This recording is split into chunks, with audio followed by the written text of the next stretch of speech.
Nós vamos ler 2 parágrafos hoje. E a razão é porque eu não encontrei ninguém na história que tenha pregado só nos versos 11 e 12. Comecei a desconfiar que talvez existisse uma razão para ninguém parar. Daria? Daria. Mas a gente teria que ser extremamente repetitivo nas próximas mensagens.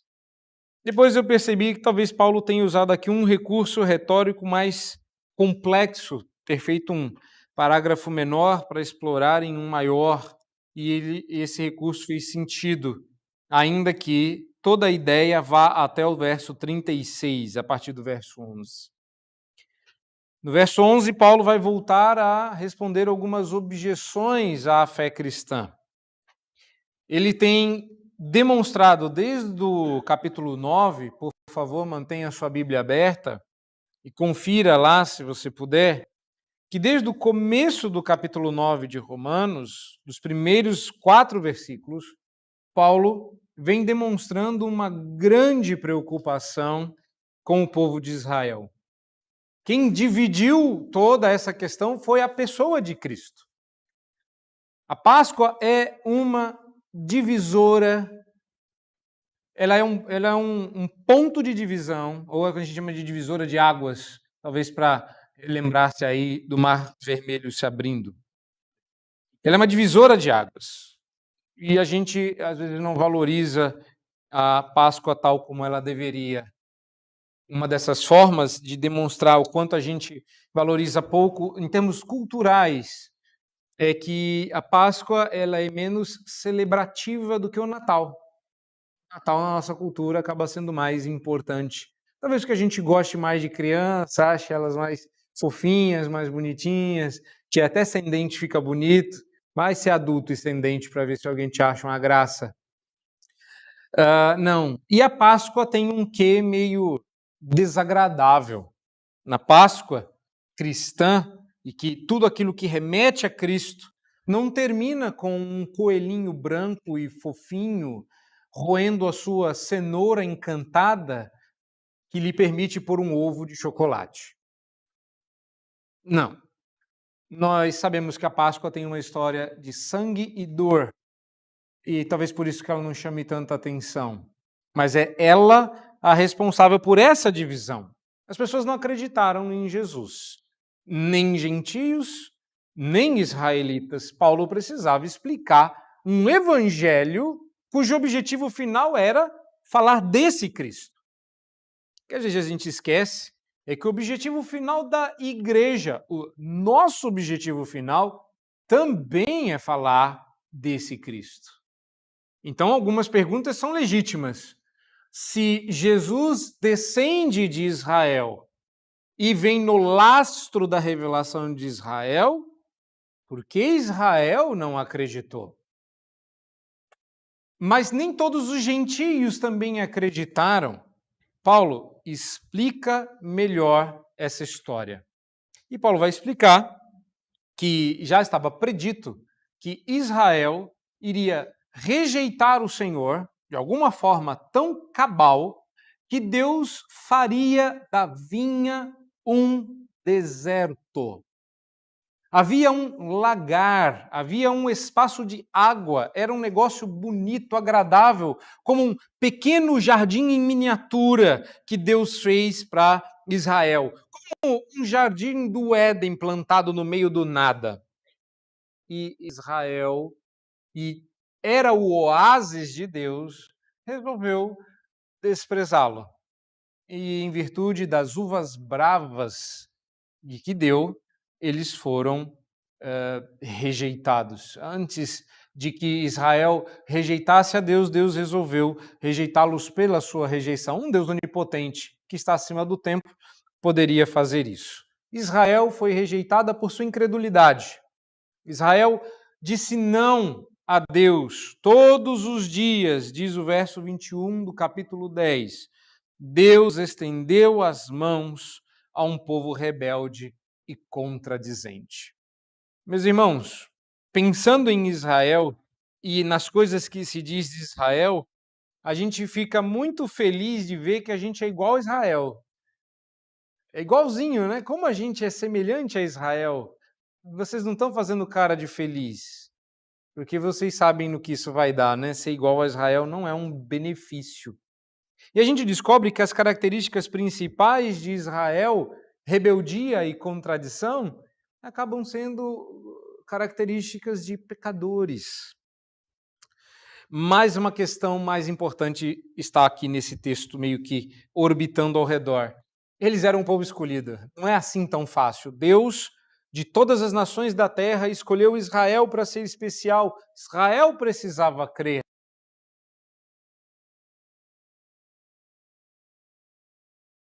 O que todo o Antigo Testamento representa? Vou repetir pela milésima vez, verso 4 do capítulo 9. São israelitas, pertence-lhes a adoção, a glória, a legislação, as alianças, o culto, as promessas, deles também são os patriarcas, deles descende o Cristo, segundo a carne, o qual é sobre todo, Deus bendito para todos sempre. Amém. E esse povo não é a maioria dos cristãos, talvez por causa disso. Alguns acreditem que um dia Deus restaurará Israel, fará deles um grande reino, uma superpotência na terra. Eles se converterão em massa. Israel será a capital do cristianismo, aquela que dá para você pegar o avião e ir para lá. O templo de Jerusalém será uma grande igreja que congregará pessoas de muitos povos. E de vez em quando a gente também fará uma peregrinação para aqueles lados e vai cultuar a Deus quando Israel for restaurado. Esse povo aí é um povo que acredita que Deus trabalha com dispensações e acha que Israel será restaurada por causa do capítulo 11 de Romanos. Será que é isso que Paulo está ensinando? Eu acho que a gente pode olhar para esse texto com um pouco mais de tranquilidade. É nesse texto, ainda não é aquela frase dificílima que você vai ver ali no próximo parágrafo, que todo Israel será salvo, mas aqui a gente já tem frases difíceis o suficiente. Por que nós vamos ouvir então? Porque hoje a igreja se chama de o Israel de Deus. A igreja diz que ela é o povo de Deus, e a razão pela qual isso hoje está na igreja e não no Israel antigo é porque nós cremos que Jesus ressuscitou. Nós cremos no que se comemora hoje. Mas acho, para não dizer, acho uma maneira delicada de dizer, é o dia de festa, nós estamos celebrando o Cristo que vive, mas a gente precisa ouvir um alerta, uma ameaça séria. A igreja de hoje precisa ouvir o que está aqui, por isso preste bastante atenção a algumas expressões que vão aparecer. A partir do verso de número 11, eu vou ler até o verso de número 24. Acompanhe na sua Bíblia. Pergunto, pois, porventura tropeçaram para que caíssem? De modo nenhum, mas pela sua transgressão veio salvação aos gentios, para pô-los em ciúmes. Ora, se a transgressão deles redundou em riqueza para o mundo, e o seu abatimento em riqueza para os gentios, quanto mais a sua plenitude.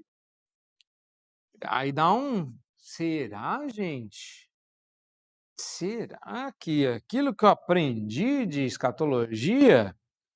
Dirijo-me a vós outros que sois gentios. Levanta a mão e diga assim, eu. Não, calma, essa aqui não é uma igreja pentecostal. Mas ele está falando da gente. A partir de agora, cada um de vocês, eu não estou brincando nem sendo metafórico, leia estas palavras porque dizem respeito a nós aqui no Brasil, reunidos hoje. Nós somos gentios. Nenhum de vocês é israelita, nenhum de vocês é judeu. Salvo engano. Acho que não tem não, né? Eu às vezes brinco, se a coisa mais próxima de um judeu que você conhece sou eu, você está lascado. Então presta atenção aí. Isso diz respeito a cada um de nós. Dirige-me a vós outros que sois gentios. Ok, atenção.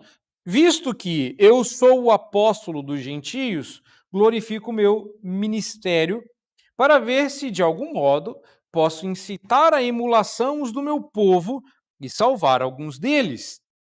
Porque se o fato de terem sido eles rejeitados trouxe reconciliação ao mundo, que será o seu restabelecimento, senão vida dentre os mortos? E se forem santas as primícias da massa, igualmente o será a sua totalidade. Se for santa a raiz, também os ramos serão.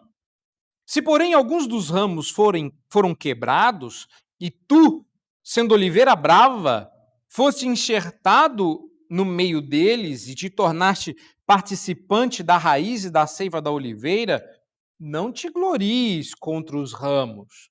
Porém, se te gloriares, sabes que não és tu que sustentas a raiz, mas a raiz a ti. Dirás, pois, alguns ramos foram quebrados para que eu fosse enxertado. Bem, pela sua incredulidade foram quebrados. Tu, porém, mediante a fé, estás firme. Não te ensoberbeças, mas teme, porque se Deus não poupou os ramos naturais, também não te poupará. Considerai, pois, a bondade e a severidade de Deus. Para com os que caíram, severidade, mas para contigo a bondade de Deus, se nela permaneceres. Outra sorte, também tu serás cortado. Eles também, se não permanecerem na incredulidade, serão enxertados, pois Deus é poderoso para os enxertar de novo.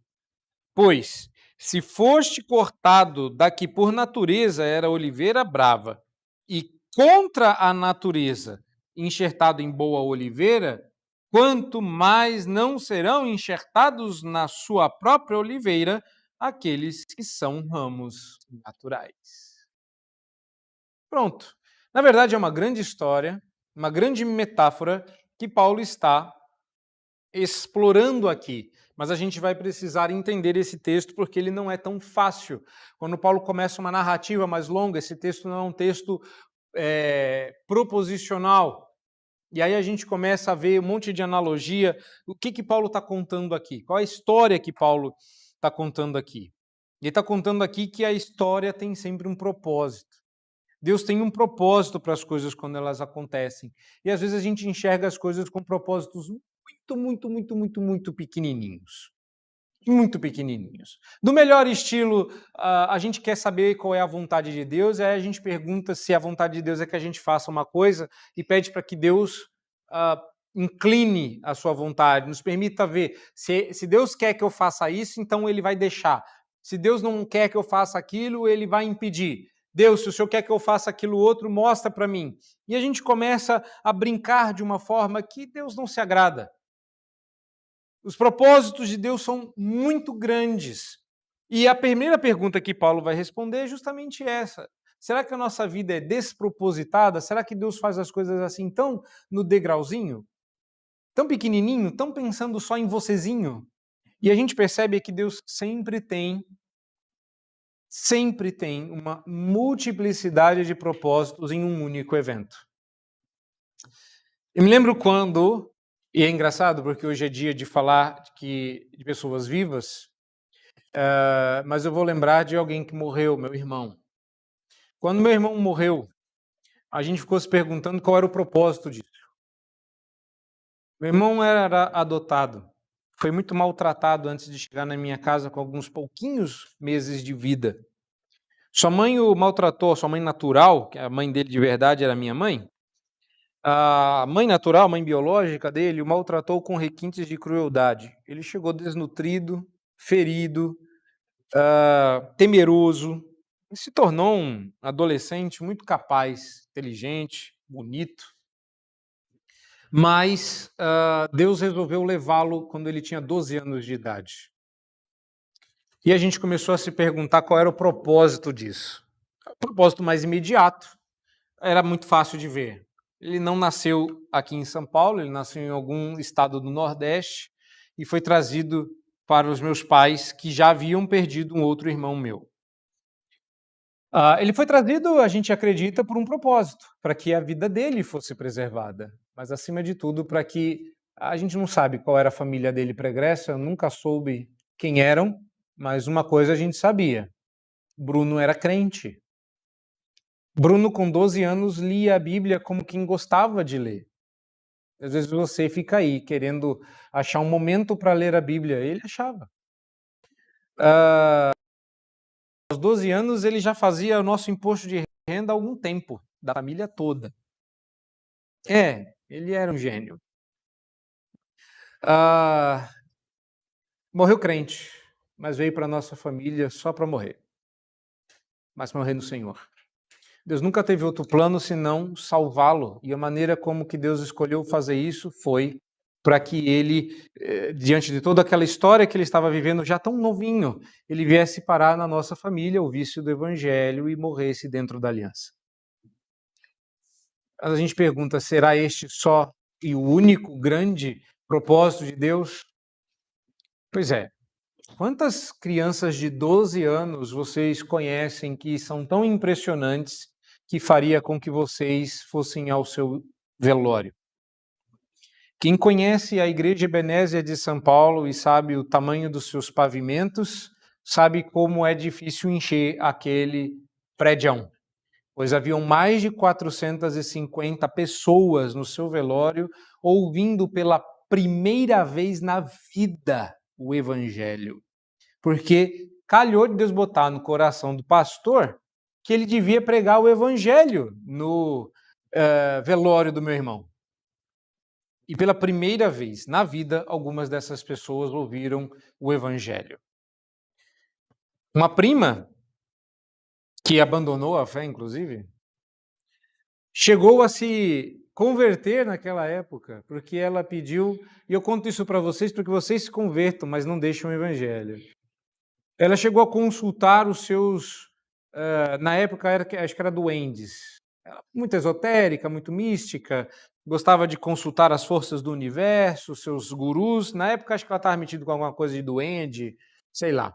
Sei que ela consultou os trem das trevas dela lá, e Satanás disse que ele sobreviveria, porque eu vivido alguns anos atrás. Satanás, muito esperto, falou assim: essa família aí é meio que amada por Deus. Se o primeiro filho teve leucemia e sobreviveu, foi quando ela se converteu. E ele disse que eu ia morrer. Esse ele disse que ia viver, falou: já não vou nem arriscar. E ele morreu, ela abandonou a fé. Olha só. Muitas pessoas se converteram naquele dia ou ouviram o evangelho pela primeira vez, assim eu acredito. Eu não sei que outros propósitos Deus teve na vida. Eu não sei o que contando essas histórias, ou essa história ao longo desses anos, e ele morreu 30 dias antes de eu entrar no seminário. Quando eu entrei no seminário, eu estava de luto. Eu não conseguia curtir a alegria de estar lá, porque quando eu entrei no seminário, eu entrei 30 dias depois de ter ouvido algum tempo atrás, meu irmão estava orgulhoso porque nós teríamos pela primeira vez na família um pastor, que ele nunca viu. Qual é o propósito?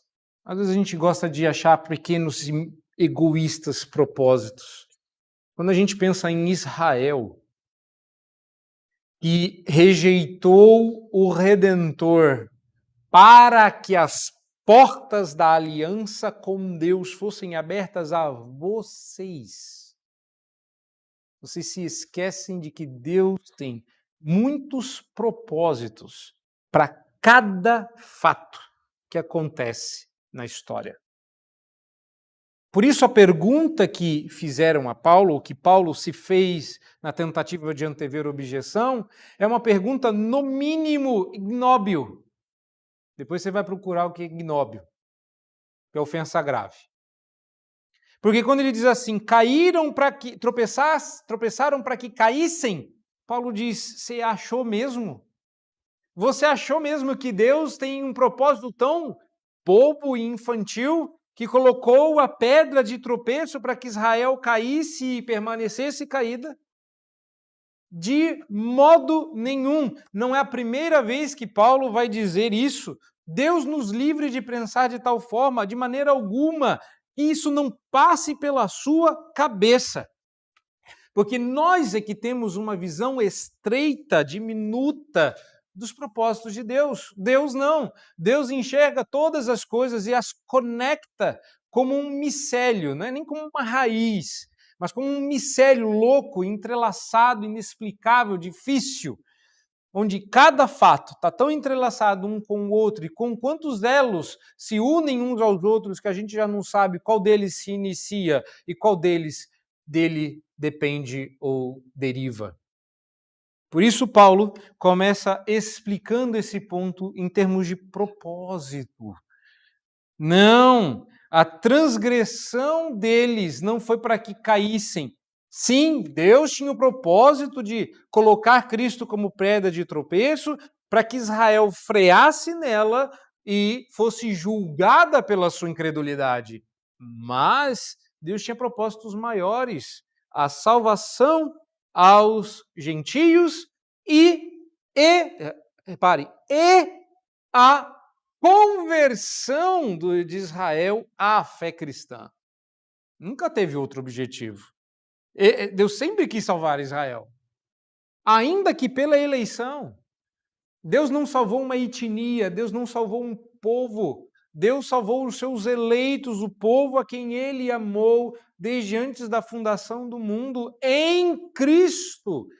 Efésios 1 diz que Deus os predestinou em amor para que Cristo fosse o Redentor.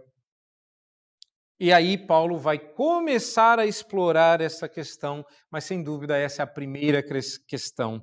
Deus tem propósitos maiores, Deus tem propósitos, ou como eu diria, cada fato da sua vida tem multipropósitos divinos.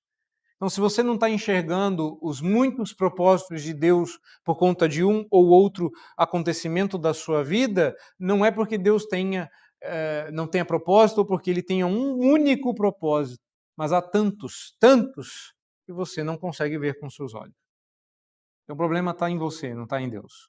Deus está sempre entrelaçando coisas. Imagine que um dia a gente já falou disso, mas vamos relembrar. Imagina que um dia você está fazendo compra no mercado. Eu já falo muito dos meninos, vamos falar de outras pessoas, não é? Porque todo mundo conhece a história de vocês. Eu estava lá, eu estava no campus, no meu lugar, veio o capelão me incomodar. E aí você foi parar aqui. Vamos falar de alguém que estava passeando no mercado, para fazer compra. Por que ele foi fazer compra? Porque ele tem um propósito, encher a despensa de boa comida. Entendeu? Boa comida? É um spoiler. De repente, ele está lá e encontra, por acaso. Não existem acasos no mundo onde Deus é soberano. E aí ele pergunta, já tem lugar para a igreja? Não. Quer fazer na minha casa? Quero. É porque não tem outro lugar. Deus tinha um propósito. Porque aquele mercado não era o mercado onde o pastor costumava fazer compra. E não é sempre que eles também faziam. E se fizessem compra no mesmo mercado, quem garante que se encontrariam naquele dia? Porque naquela semana ia acontecer uma reunião que ainda não tinha lugar.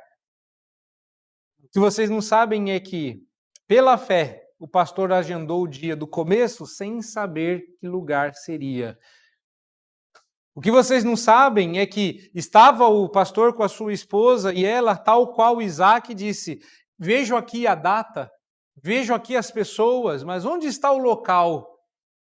E eu disse: Deus proverá para si um local. E Deus proveu. Eu estou dizendo isso porque quando a gente pensa na própria história de formação desta congregação, a gente acha que Deus tem propósitos muito pequenos. E se esquece que quando Deus enviou o seu Filho ao mundo, Deus tinha tantos propósitos que culminam na nossa salvação, mas que não se restringem a eles. como a gente já viu no capítulo 8, até a redenção do cosmos estava incluída neste propósito. Abra seus olhos para ver o que Deus tem de mais na ressurreição de Cristo Jesus. Por quê? Porque agora Paulo vai partir para uma outra questão, aquela do aviso. Ora, se a transgressão deles redundou em riqueza, vou repetir, se o abatimento de Israel redundou em riqueza para você que é gentio, quanto mais a sua plenitude. Será que Paulo está falando da salvação da nação de Israel que vai abençoar o povo? Eu entendo isso, mas eu tenho procurado consistentemente construir com vocês uma interpretação desse texto que faça sentido escatológico. Então, vamos falar logo desse elefante que está na sala. O Israel, nação aqui, é entendido a partir da eleição, a mesma eleição que a gente descobre que compreendiam gentios. No final das contas, o que manda é a eleição. Mas, sem sombra de dúvidas, Deus concentrou a maior quantidade de eleitos na nação de Israel. Disso não há dúvidas. Agora, por que Israel estava sendo transformada em deserto, cortada? Porque eles foram incrédulos.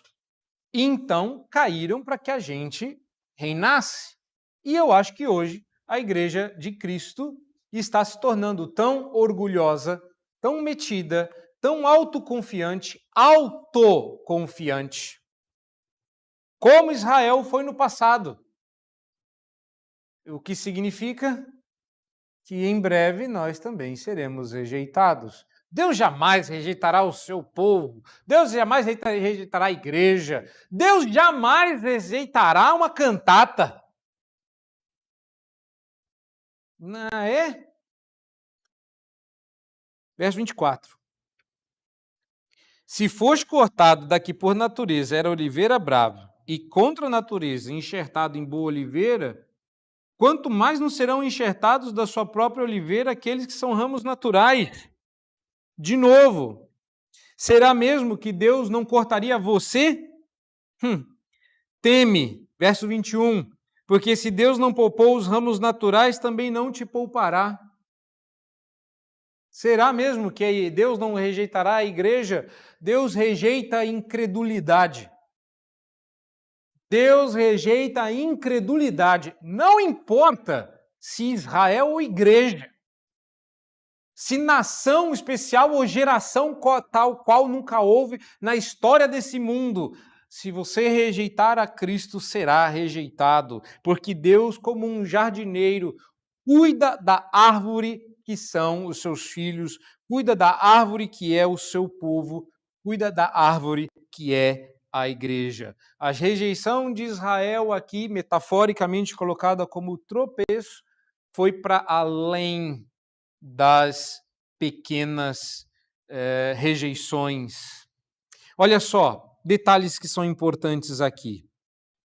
Por que Deus fez isso? Verso 11 diz: Deus fez isso para fazê-los ferver de ciúmes. A palavra que está aí, para pô-los em ciúmes, no final do verso 11, é uma palavra forte, é a palavra zelo.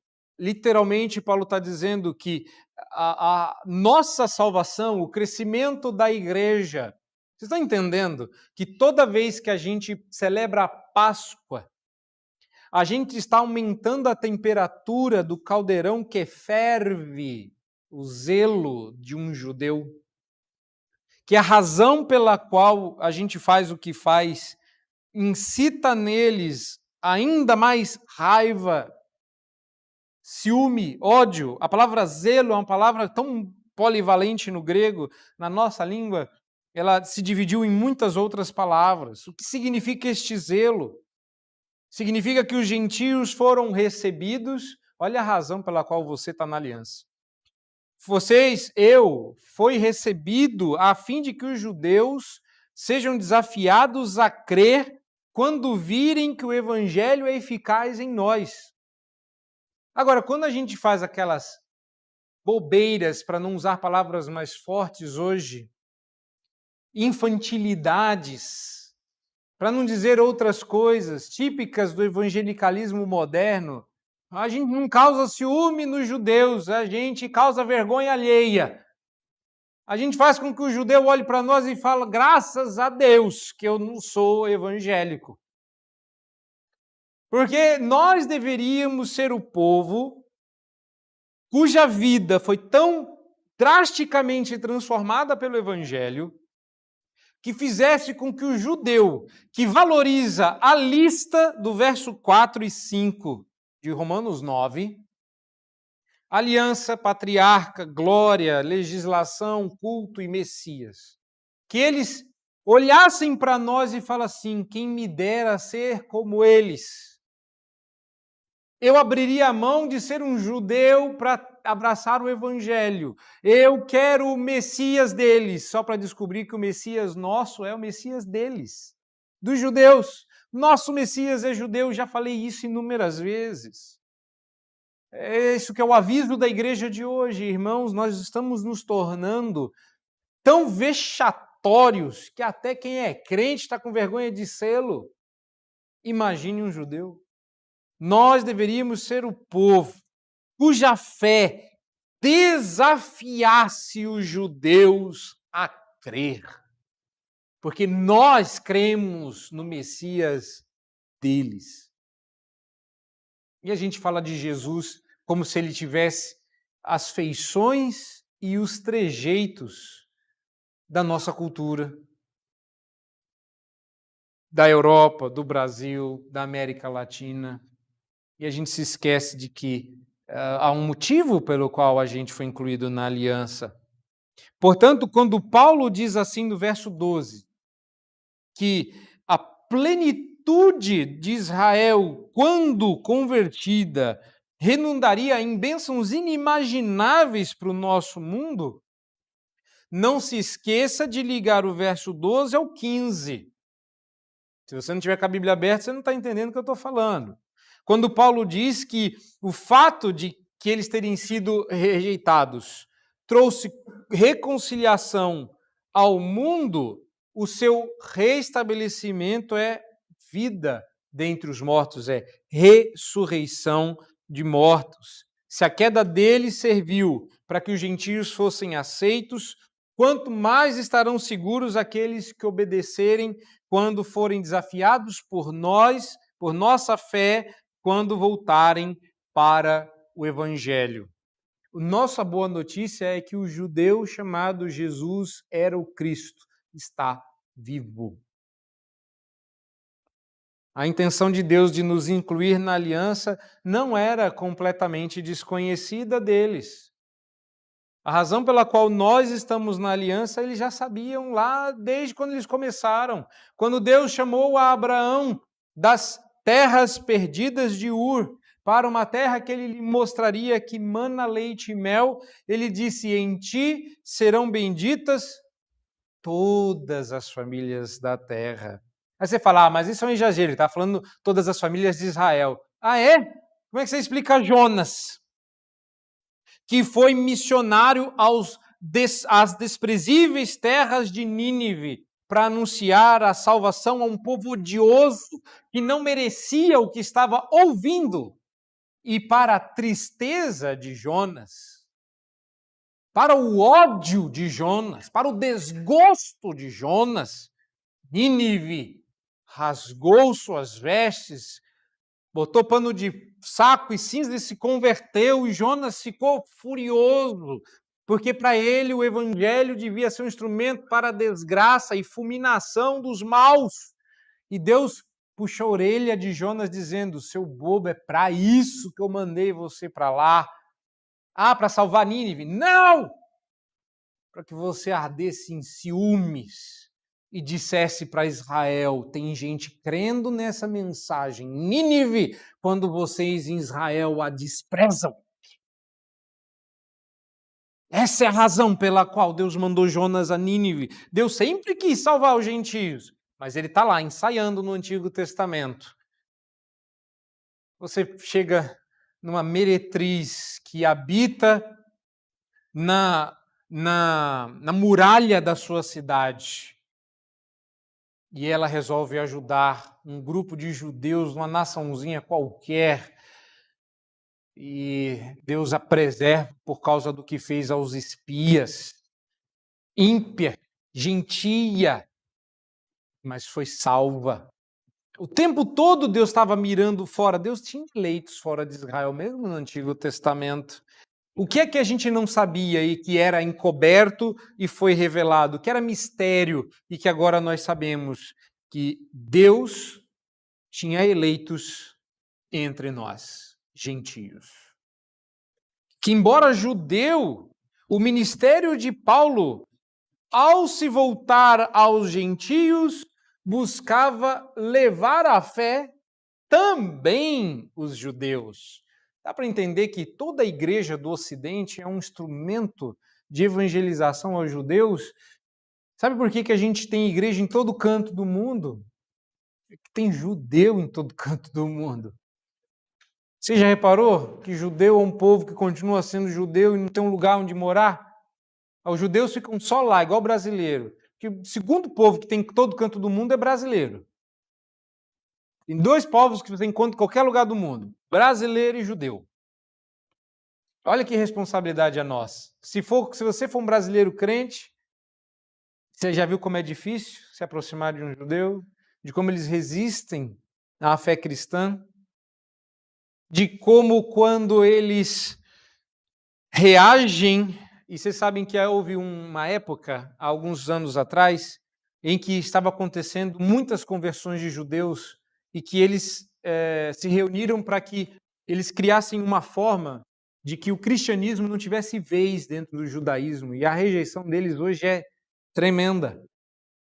Pensando nesse texto, certa feita, Sproul perguntou a um amigo judeu dele se ele achava que os cristãos estavam errados. O judeu não pensou duas vezes. Sim. Vocês acham que a gente está errado porque a gente acredita em Jesus? Sim. Eu falei, por que vocês então não pregam o evangelho de vocês para a gente acreditar no que vocês acreditam, já que a gente está errado? Porque a gente prega o que a gente acredita está certo para vocês. Sabe qual foi a resposta dele? É que não é para vocês, não. É só para nós mesmo. Vocês não têm que crer no que a gente acredita. É só a gente que vai ser salvo, tá bom? Tenho consciência plena de que você vai para o inferno porque está errado. Eu não vou fazer nada para te ajudar, porque a aliança é só para mim. Percebe a diferença do cristianismo? Nós pegamos a aliança deles, o Messias deles, cremos nisso e estamos pregando de volta para eles enquanto eles rejeitam. Não é à toa que Deus fará a vide virar deserto. Só que Paulo usa uma expressão esquisita aí, não é? Paulo diz que ele exalta o seu ministério. Olha lá, verso 13. Visto que sou apóstolo dos gentios, glorifico o meu ministério. Já pensou as pessoas ficarem glorificando o seu ministério? Eu acho que é o entendimento errado desse tipo de coisa que faz com que os pastores hoje façam certas coisas, não é? Não, deixa eu explicar o que Paulo está dizendo aqui.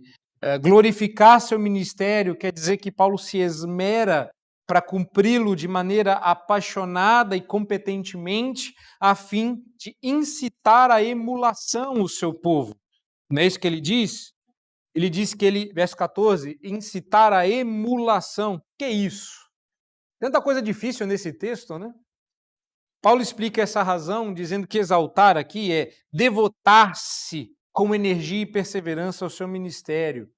E o que ele espera causar, o que ele espera conseguir com isso, através do seu ministério aos gentios, é a esperança de que, de alguma forma, ele possa provocar seu povo ao ciúme, persuadindo-os a crer em Jesus e salvá-los, de modo que eles imitem. Emular é imitar.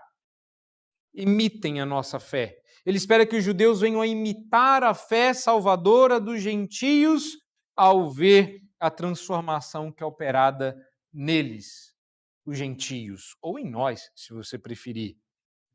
E que grande lição nós aprendemos aqui em segundo lugar: invertir.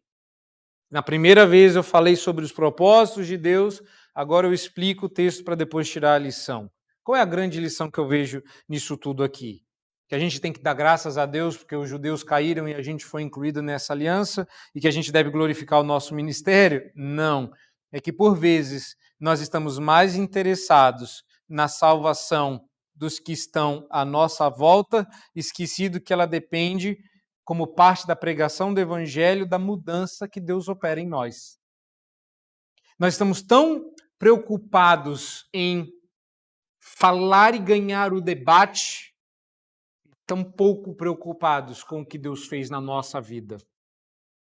Cuidado, vocês que se converteram recentemente, de estarem achando que tudo o que você precisa é crer que Jesus ressuscitou. Não, se Cristo ressuscitou, como nós oramos agora há pouco, se é fato que isso aqui aconteceu, então coisas na nossa vida precisam mudar.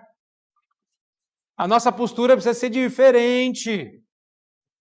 Nossa vida precisa ser distinta. Como é que você vai causar ciúme nas pessoas à nossa volta, com a fé que a gente tem, se a nossa fé nos transforma em gente boba, infantil, que fica fazendo coisas inexplicáveis? E olha que eu não estou falando nem de ficar engateando igual o gato, que esse já passou. Estou falando de muitas outras coisas hoje em dia. Vamos pintar essas paredes de preto e desligar a luz e vamos fazer um show pirotécnico para ver se assim você fica com ciúme de acreditar no que a gente acredita? Sabe o que vai fazer as pessoas prestarem atenção na nossa vida e na nossa fé? Quando elas perceberem que o que você fala dá para ver no que você faz. Quando o seu discurso for fiel a Deus e a sua vida também. Porque não adianta nada você dizer que virou crente se sua vida é igual, quer dizer que você mudou de time, passou a torcer pelo time dos evangélicos. E isso não faz com que ninguém se interesse com o que a gente tem, no que a gente tem para dizer. A próxima lição é que Deus, nesse projeto, transforma mal em bem. E a razão para isso, Paulo vai explicar quando ele usa a ilustração. Não é para você ficar desanimado. Se a gente já foi esse tempo todo e ainda está no verso 13, o pastor está empolgado e vai terminar na Páscoa do ano que vem. Não, calma. Tem toda... A metáfora ela é grande, então a metáfora é simples, a metáfora é uma lição só.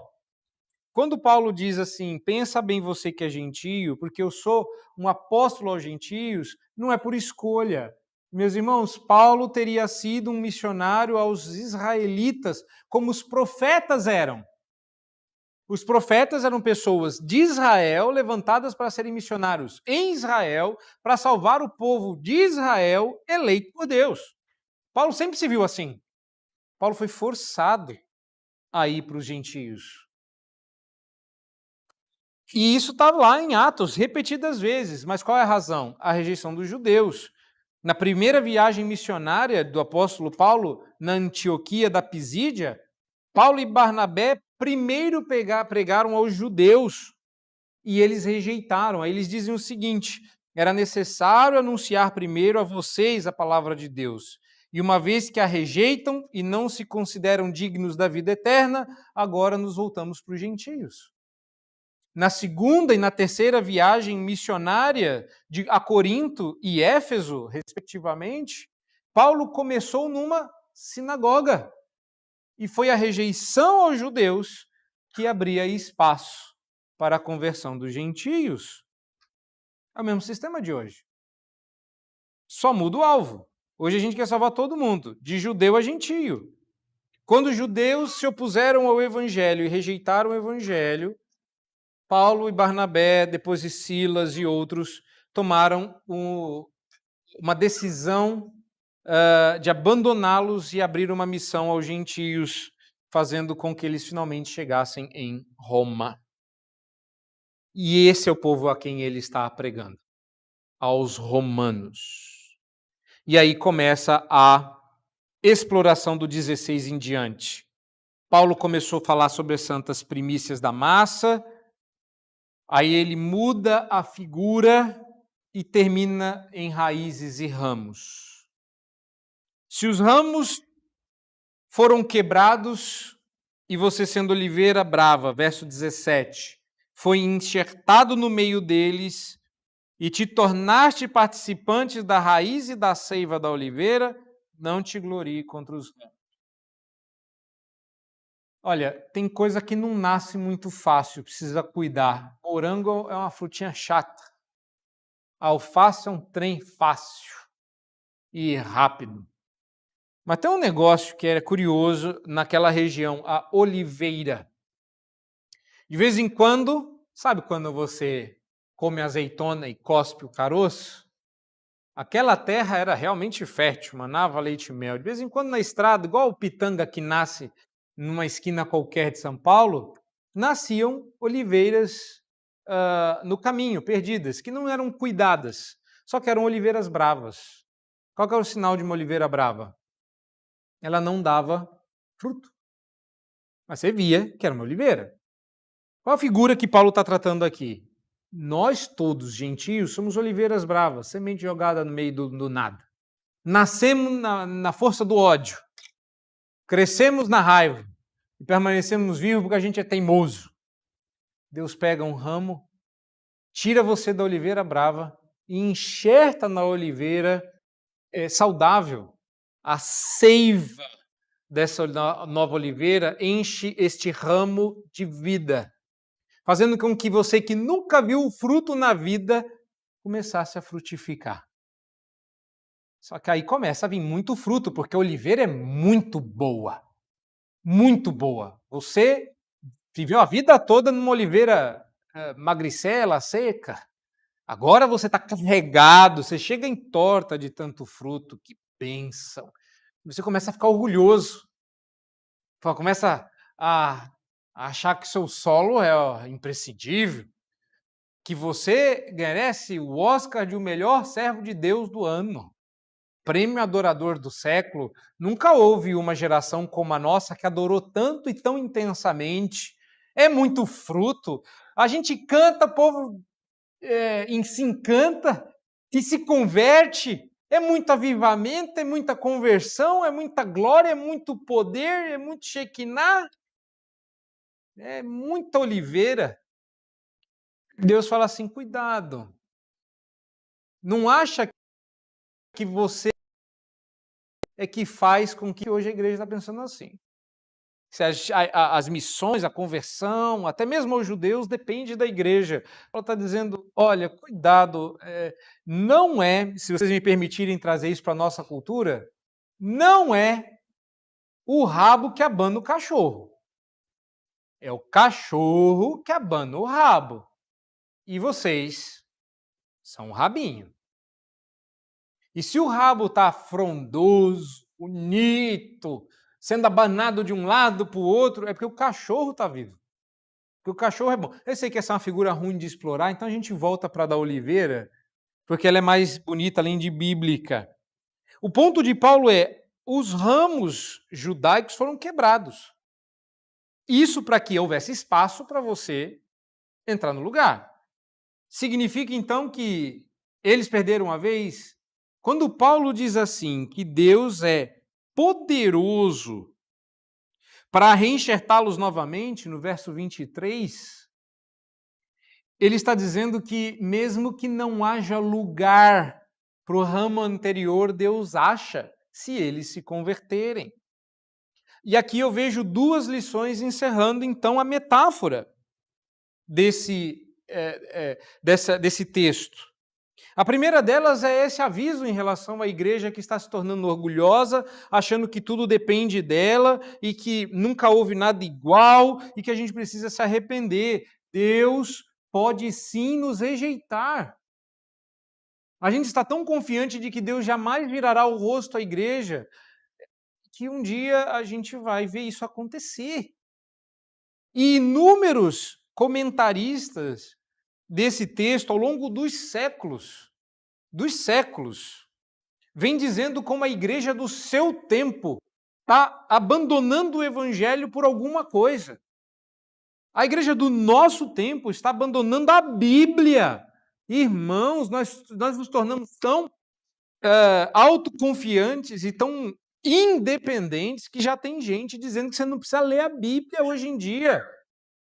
Daqui um pouco vão dizer que você não precisa acreditar que Cristo ressuscitou, que não existe Páscoa, não precisa comemorar mais a Páscoa, não precisa mais lembrar que Cristo vive, não precisa celebrar a ceia. Venha do jeito que você está e permaneça do jeito que veio. Isso é perigoso. Deus rejeitou Israel. Aonde que isso cai? Na nossa pequena e medíocre vida. Agora que eu sou crente, agora que está tudo certo, eu posso abaixar a guarda, eu posso viver minha vida tranquilamente. E se esquece dos deveres de piedade. Cuidado, você aqui hoje. Cuidado, você que ouve e ouvirá isso depois. Cuidado. Quando você baixa a guarda, Satanás te visita. Quando você não presta atenção, você cai. Aquele que está de pé, olhe para que não caia. E Israel é uma metáfora universal para esse tipo de coisa. Acharam que estavam seguros, foram cortados.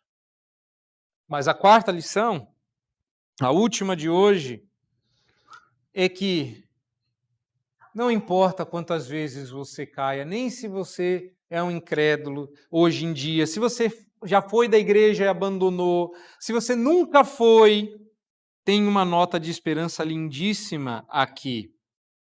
Verso 23, eles também, se não permanecerem na incredulidade, serão enxertados, porque Deus é poderoso para te enxertar de novo. Será que eu dou jeito? Será que tem vez? Será que há chance? Será que Deus é capaz de restaurar uma vida quebrada como a minha, uma situação ruim como a minha? Deus é poderoso para enxertar quantos ramos precisarem, quantas vezes for necessário. Se de um lado existe uma ameaça, cuidado galinho, se tu não der fruto eu te corto fora, tem uma promessa de restauração. Galho que se arrepender pode voltar. Deus recebe, reenxerta. É por isso que a gente exerce disciplina.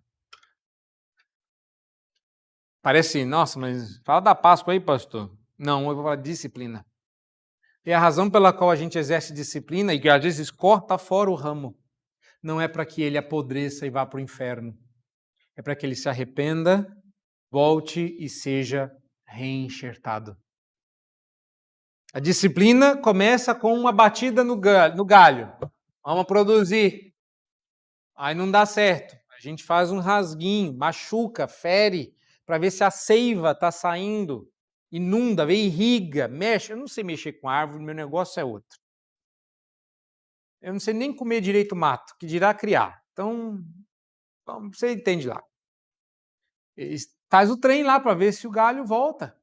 Aduba, Deus faz tudo certinho. Não vai dar fruto, Deus vai cortar o galho fora. Se esse galho se arrepender, se ver seco, se ver morto e desejar voltar, se ele não permanecer na incredulidade, nos galhos secos de uma árvore qualquer, Deus fará nascer uma flor. Como? É isso que a musiquinha não conta. Não é fazendo uma flor nascer por milagre, ainda que isso seja possível. É reenxertando esse galho seco na árvore, voltando para a igreja. Volta para a igreja. Quando você encontrar um desigrejado, redime essa palavra. Não existe desigrejado, existe desviado. Quando você encontrar um desses, sabe o que você diz? Volta. Volta. Deus está de braços abertos para te receber. Volta. Se arrepende, Deus te enxerta de novo. Não tem mais jeito. Não tem mais volta. Tem. Paulo está dizendo que se tem para Israel, vai ter para todo mundo. E a nota escatológica aqui é: quando Israel se converte, todo mundo ganha. Não ganha só Israel, não ganha só a pessoa, não ganha só o indivíduo, ou só a nação, ou só a igreja em específico. Todo mundo ganha. Deus jamais desprezaria o galho da oliveira natural, porque ele não desprezou você. Você é a maior prova. Você é a maior prova de que se um judeu se arrepender, Deus vai abraçar. Porque você não era galho natural. Então você é a pessoa ideal para pregar o evangelho. Se você se arrepender e voltar, Deus te recebe. E a razão sou eu. Eu estou aqui. Paulo transforma a história em teologia ao implicar que a oliveira se tornaria de novo parte da grande árvore que Daniel viu em suas visões. Jesus ainda é o ponto-chave. Como assim? Assim como Deus reverteu o pecado de Israel em bênção, a salvação dos gentios, Deus reverteu a cruz em salvação, a morte em vida. A razão pela qual nós estamos aqui hoje, celebrando a ceia do Senhor na Páscoa, é porque o verso 15 e o verso 11 falam de uma pessoa. Eles tropeçaram em Jesus. A ressurreição dos mortos a que Paulo se refere só é possível porque ele vive. Cristo reina. Quando nós celebrarmos a ceia, nós não estamos fazendo isso em memória, porque em memória a gente faz para quem está morto. A gente faz isso porque ele vive. A gente faz isso porque ele está vivo. Meus irmãos, eu vou encerrar este sermão, depois nós vamos celebrar a ceia, mas me permitam contar rapidamente uma história interessante. Contei muito essa semana que passou. Quando eu comecei a fazer uma determinada arte marcial, o professor pedia para que a gente fizesse a saudação suprema. Saudação suprema, na igreja a gente chama de oração. A oração que começa a culto é saudação suprema, né? Estamos aqui, Deus, vamos cultuá-lo. E aí eles começaram a saudar uma foto pendurada na parede. Eu fiquei quieto. Por um acidente que eu parei para pensar, me senti como Sadraque, Mesaque e Abednego. Todo mundo abaixou, eu fiquei de pé. Depois fui perguntar para ele por que tinha que fazer a saudação suprema. Ele falou, porque ele é o criador da arte marcial. Eu falei, e ele mora onde? Ele falou assim, ele morreu. Eu falei, então não precisa mais, né? Acho que já deu, né? Já morreu. Ele falou, não, é a memória, é não sei o quê, a foto. Eu falei, o senhor vai me desculpar, mas eu não vou fazer a saudação suprema, não. Gostaria de ser liberado. Eu falei, por quê? Eu falei, porque eu não me curvo a gente morta. Ele falou, mas tem que curvar. Eu falei, não tem. Ele não vai. Ele falou assim que ele ia ficar ofendido. Eu falei, vai não. Mas se ele ficar ofendido, manda vir falar comigo. Ele falou, mas ele está morto. Eu falei, exato. Não interessa o que eu. Ele lutava muito, mas hoje ele não pode se defender. Não vou. O que ele vai fazer? Ele falou, mas eu tô vivo. Eu falei, você é outra coisa, né? Você eu já tô aqui, ó, né? Prontinho. Aí ele falou, não, você vai ter que fazer. Aí eu falei que não ia. Aí ele perguntou por quê. Eu falei, é a hora do evangelho. Ele falou, porque eu não me curvo a gente morta. Eu sou um cristão. E ele falou assim, mas vocês se curvam a gente morta. Jesus morreu. Eu falei, esse é o problema, meu caro. Eu não me curvo a gente morta. A minha cruz está vazia. Eu só me curvo a quem está vivo. Essa é a razão de eu ser um cristão. Meu Cristo está vivo. E se eu não baixar a cabeça para ele, ele vem tirar a satisfação porque ele está vivo. Tá? Eu não falei com essa verve toda também, não. Falei assim, engrossei a voz e falei assim, está vivo. E ele falou assim, então quem te dobra é quem está vivo? Pisou no tatame e falou, e se eu te dobrar e fizer você dobrar? Eu entrei no tatame e falou, então o senhor vai ter que fazer isso. Ele falou, você está disposto a lutar com faixa preta e não curvar por causa de Jesus? E eu,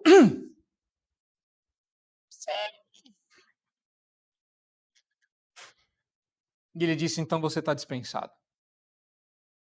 E eu voltei para casa para limpar a roupa e agradecer a Deus por esse livramento.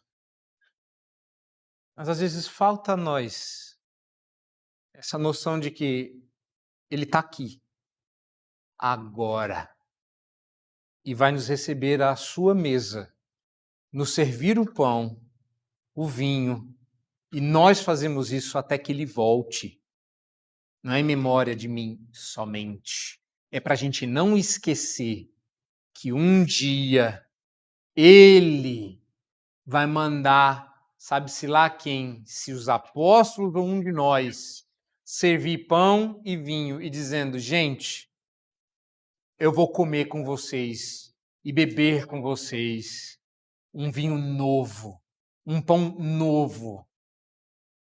E não vai ser um pecador, não vai ser um homem falho, vai ser o próprio Cristo. Essa é a razão que nos move para estar aqui hoje, que a igreja que tem ouvidos para ouvir, ouça o que o Espírito tem a dizer. Amém.